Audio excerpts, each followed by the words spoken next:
ખેડૂતો દ્વારા ચલાવવામાં આવી રહેલા આ આંદોલન અંગે કેન્દ્રીય પ્રધાન પરસોત્તમ રૂપાલાનું કહેવું છે કે ખેડૂતોનું જે રીતે આંદોલન ચાલી રહ્યું છે તે કમનસીબની વાત છે. સરકારે ખેડૂતોને સમજાવવાના ખૂબ પ્રયત્ન કર્યા છે. કેન્દ્રીય કૃષિ પ્રધાને ખેડૂત અગ્રણીઓ સાથે સતત 7-7 કલાકો સુધી બેઠક પણ કરી છે. સાથે જ તેમણે એ પણ કહ્યું છે, ખેડૂતોને અપીલ કરી છે કે આંદોલનની ગતિવિધિઓમાંથી તેઓ બહાર આવે.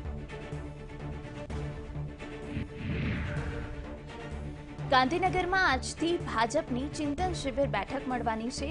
પ્રદેશ પ્રમુખ સી.આર. પાટીલની અધ્યક્ષતામાં આ ચિંતન બેઠક મળશે.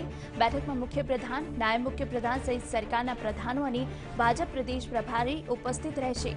પ્રદેશ માળખા અને આગામી સ્થાનિક સ્વરાજ્યની ચૂંટણી અંગે ચર્ચા વિચારણા કરવામાં આવશે.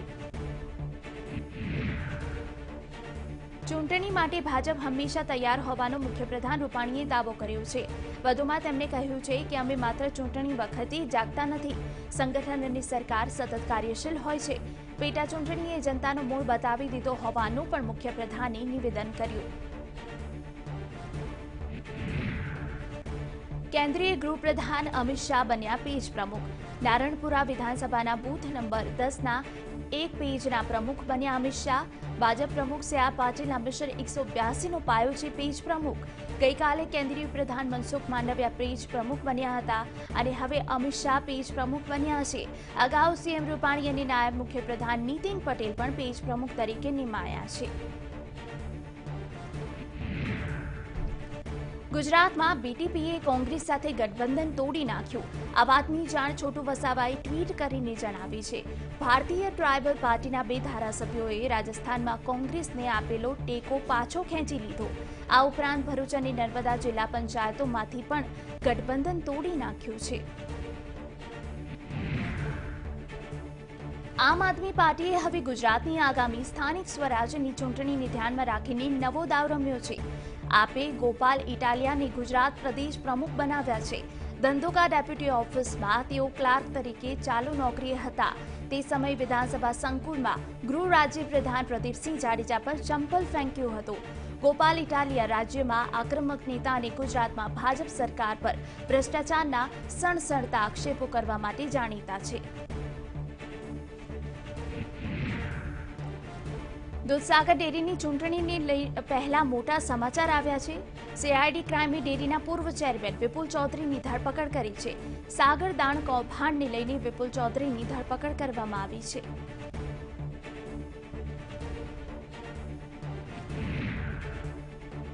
મહેસાણાના દૂધસાગર ડેરીની ચૂંટણી આવી રહી છે, જેને લઈને ડેરીનું રાજકારણ ગરમાયું છે. ડેરીના પૂર્વ અધ્યક્ષ આશા ઠાકોરના નામે મુખ્યપ્રધાનને ખુલ્લો પત્ર લખવામાં આવ્યો છે, જેમાં ઉલ્લેખ કરાયો છે કે વિપુલ ચૌધરીના જૂથ દ્વારા ચૂંટણીમાં તેમના નામનો ઉપયોગ કરાઈ રહ્યો છે. ઘીમાં પામ ઓઇલની ભેળસેળ સાબિત નથી થઈ, તેમ છતાં કાર્યવાહી કરવામાં આવી હોવાનો પત્રમાં ઉલ્લેખ છે. મહત્વનું છે કે સાગર ઘીમાં ભેળસેળ કેસમાં આશા ઠાકોર હાલ ફરાર છે. આશા ઠાકોરનું કહેવું છે કે સાગર ઘીમાં ભેળસેળનો આક્ષેપ કરીને સાગર ઘીની બ્રાન્ડને બદનામ કરવામાં આવી રહી છે. એનડીડીબી દ્વારા બનાસકાંઠામાં બનાસ ડેરીને વધુ એક એવોર્ડ એનાયત કરાયો છે. ડિજિટલ અર્થવ્યવસ્થાને પ્રોત્સાહન આપનાર દૂધ સંઘનું પ્રમાણપત્ર એનાયત કરવામાં આવ્યું છે.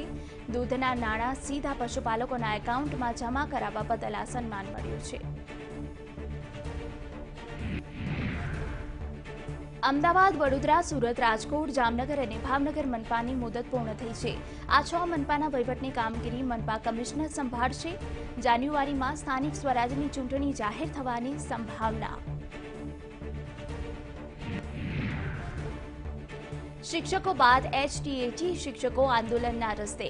એચટીએટી હિત રક્ષક સમિતિ દ્વારા આંદોલનનું આહવાન કરાયું. એચટીએટી કેડરના પડતર પ્રશ્નો હલ કરવા માટે કાલથી ધરણા પ્રદર્શન કરવામાં આવશે. 250 વિદ્યાર્થીએ એક એચટીએટીની નિમણૂક સામે 150 વિદ્યાર્થીઓની સંખ્યા કરવાની માંગ કરી છે. અન્ય પડતર પ્રશ્નો પર નિરાકરણ ન આવતા એચટીએટી આચાર્યો આંદોલનના માર્ગે છે. 4044 ગ્રેડ પે લાગુ કરવા તથા ઓવર સેટઅપ રદ કરવાની માંગ કરવામાં આવી છે. સરકારને અલ્ટિમેટમ આપ્યા બાદ હવે આંદોલનનો માર્ગ અપનાવ્યો છે. ગુજરાત કિસાન કોંગ્રેસના પ્રમુખે માવઠાને લઈને સરકાર પર આક્ષેપ કર્યા છે. કહ્યું, સરકાર સહાયના બદલે માત્ર ખોટા આશ્વાસનો આપે છે અને વાહવાઈ લૂંટે છે. અગાઉ 10 ઓગસ્ટે સહાય યોજના જાહેર કરી હતી. જોકે 17 તાલુકાઓને હજુ પણ સહાય ન મળી હોવાનો આરોપ કિસાન કોંગ્રેસે લગાવ્યો છે. પંચમહાલમાં ટેકાના ભાવે ડાંગરની ધીમી ગતિની ખરીદીથી ખેડૂતોમાં રોષનો માહોલ છે. એક કેન્દ્ર પર દિવસમાં માત્ર 4 ખેડૂતો પાસેથી ડાંગરની ખરીદી કરવામાં આવે છે. સ્ટાફના અભાવે ખેડૂતોને ધક્કા ખાવા પડે છે. જિલ્લા પંચાયતના ઉપપ્રમુખે કૃષિ પ્રધાનને રજૂઆત પણ કરી છે. યોગ્ય પદ ન મળતા મોરબી જિલ્લા ભાજપ ઉપપ્રમુખ પદેથી જીતુ સોમાણીનું રાજીનામું સામે આવ્યું છે. પક્ષ વિરોધી પ્રવૃત્તિ કરનારા આક્ષેપને કારણે 6 વર્ષ માટે સસ્પેન્ડ કરાયેલા ગોરધન સરવૈયાને ઉપપ્રમુખ બનાવતા નારાજ થઈ આ રાજીનામું આપ્યું છે. મહેસાણાની વાત કરીએ તો મહેસાણાના વિસનગરમાં લગ્નનો વરઘોડો કાઢવાના મુદ્દે ગાયિકા કાજલ મહેરિયા સહિત 14 વિરોધ ફરિયાદ નોંધવામાં આવી છે.